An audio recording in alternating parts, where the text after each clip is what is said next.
very much. Looking forward to interacting with you all this evening, and thank you very much, Adon, for the opportunity. And, you know, even thinking about those stories and the storytelling, you know, very much what matters most. And I suppose I'm here to maybe look at more at the individual and look at, well, you know, what is it that keeps us going and makes us resilient and motivates us, so that we can actually tell those stories and we can actually move on as a country and be very, very proud because we have so much talent. I suppose that's what I'm here to talk about, is you and what's inside you, what's at your core, and what it really gives you energy. And I suppose reflecting back on Mike's talk there about the multinationals, and a lot of you put your hands up, and I was one of those troopers in the multinationals, and I suppose just reflecting that I very much enjoyed my time in multinationals. I worked really hard, but I was getting lost. I was very much in the system and working with the system, and there was just a point in time where I said, where am I going? Where am I heading? And, you know, took a step back.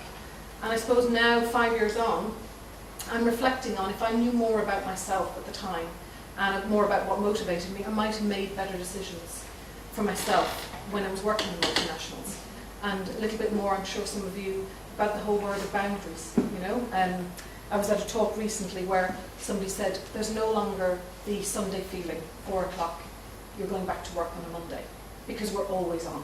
It's absolutely constant. And that just really struck me, that, yeah, you're right, constantly on, thinking, doing, you know, and a bit of a treadmill. So it caused me to reflect on, well, what is it that really motivates me? What is it that gets me going? So that's what I'm here to talk about. My dog is one of the things that motivates me, but I'm not here to talk about her. You'll get very bored of that. So, what's motivating about this? And I do want some audience participation. I can hear, not much. So how does it make you feel when you see that? Can you turn it off again? Exactly. Like even when I stood up here, I went, oh, that's the first slide. So this is the whole thing that we're being bombarded with all the time. And as I said, I could hear the audible, you know, can I turn it off? And Maureen Gaffney's been out recently talking about, you know, positivity and emotions and stuff, and that invokes a very negative emotion in us. And we're seeing this every day, we're hearing it, you know, everywhere we're talking about it. So I'm really, really, over the last couple of years, been intrigued to say, well, how is it that people are succeeding? What is it that's making them succeed?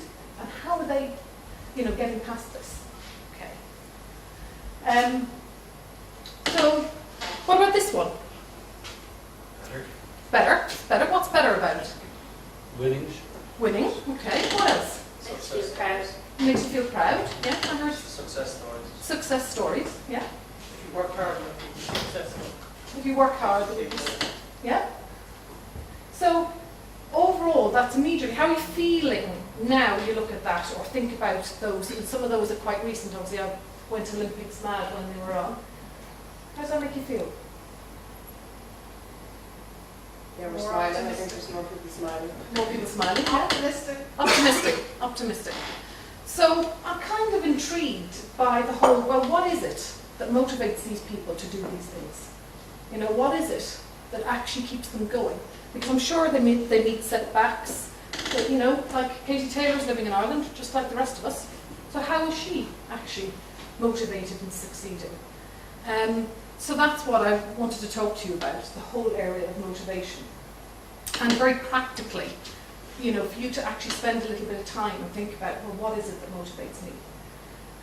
Because certainly motivation has a significant impact on how you think.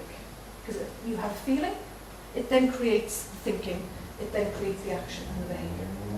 So for example, like Mike's talk, if we want to be doing a very passionate and inspired storytelling to actually generate value in Ireland, well, that has to come from somewhere really true and congruent, you know. So where does that come from? So there's three, and I'm going to leave that slide up, because it actually brings us three key drivers of motivation. The first one is the whole area of achievement. Danny Pink has actually changed it sort of to mastery, so he's kind of updated a little bit. So it's this whole thing where you're driven by actually achieving. So what's really important to you is all around performance, it's about standards. It's actually constantly doing better than you did the day before or the next week. Okay? You can see that in the photo that some are achievement driven. The next one is very much about affiliation. So your primary motivator is driven by affiliation. So it's developing relationships, being involved in groups, in teams, in communities. So very much what you do is driven by that need to work with people and to work for the benefit of people, to have a purpose, kind of like the Special Olympics and what that generates. And the third one is around autonomy. So it's very much a desire and a need to be autonomous, to be in control, to influence, to persuade. So just even thinking about that, it's quite important. If you were to know very, very clearly what your main driver of motivation is, what would that do for you?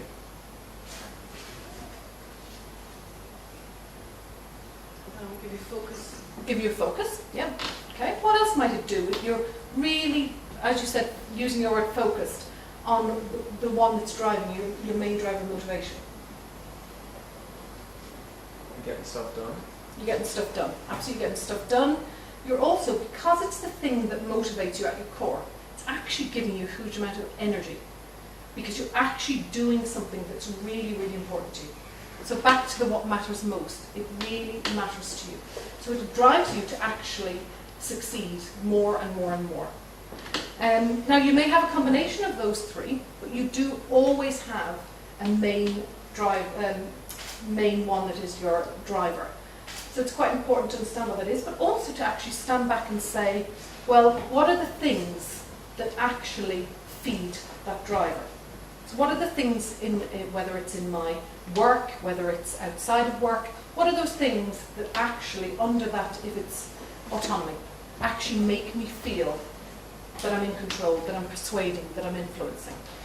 And how often are you doing them? Are they the big goals in your life? Are they part of your everyday? Because if we've got to move and get past all this negativity, we've actually, one of the greatest sources of doing that is actually being very aware and conscious of your motivators and actually working on them. The other thing is, what if they're in overdrive? So the other thing to watch out for is if your main driver, to make sure it isn't in overdrive and actually it's causing a problem in others, because there is always a main driver, but we do have a need for the others in some sense. And there's actually, you can do a questionnaire on it, you can even just reflect on it. But certainly, if it's a significant source of emotion, it'll actually help you to make better decisions. It'll give you more energy, which is one of the things that we need. And I suppose the last thing is, and it's a bit like when anybody, every time I listen to people talking about positive thinking on the radio, the classic question is, they explain how it works and visualize your goal and make sure you really want it and step into it. And people ring in and go, well, it's not that easy. And nobody said it was easy. Nobody said it was easy to stay motivated or be resilient or be energetic.